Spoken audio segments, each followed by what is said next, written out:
course, we still have a ways to go, and there's no doubt the impacts of COVID-19 have been felt by all of us. Some have lost loved ones to the virus, others have dealt with the financial toll. But there's one group that has suffered quietly and alone, isolated at a time when they need their families the most. Those living with Alzheimer's are COVID's other victims. KRDO News Channel 13's Jen Moynihan spoke with a Southern Colorado man who describes the sad and eventually fatal toll that isolation took on his wife. Always remember you are braver than you believe, stronger than you seem, and smarter than you think. On the opening pages of this labor of love, words from Christopher Robin to Winnie the Pooh. I think that's one of the things that I felt about Tami. Randy Rush says he felt compelled to write about his wife Tami's decade-long journey with Alzheimer's as a means of helping others. She was 49 years when she was diagnosed.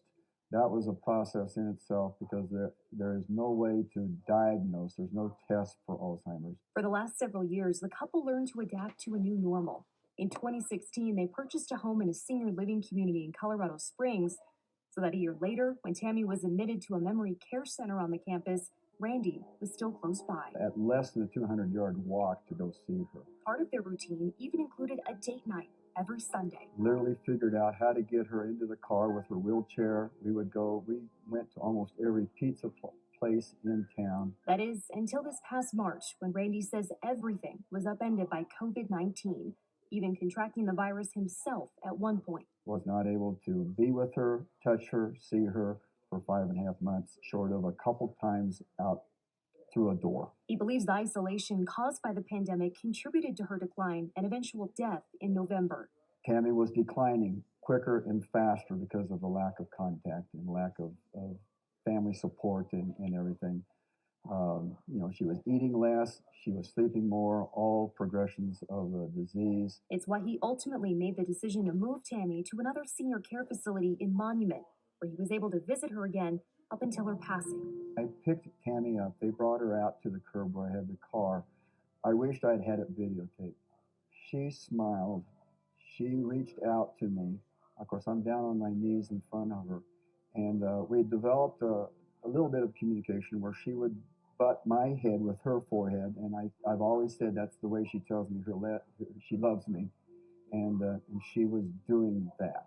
Regional Director of the Colorado Alzheimer's Association, Rosemary Jaramillo, says what happened with Tami is not an isolated incident. I think we've seen more people that participate in our support groups losing their loved ones and losing them sooner than they thought. Of the overwhelming number of deaths recorded by the CDC in 2020, data shows a staggering increase in excess deaths or those indirectly related to effects from the pandemic. The Alzheimer's Association says there have been over 31,000 more deaths from the disease nationwide, or 16.6% above the yearly average in 2020.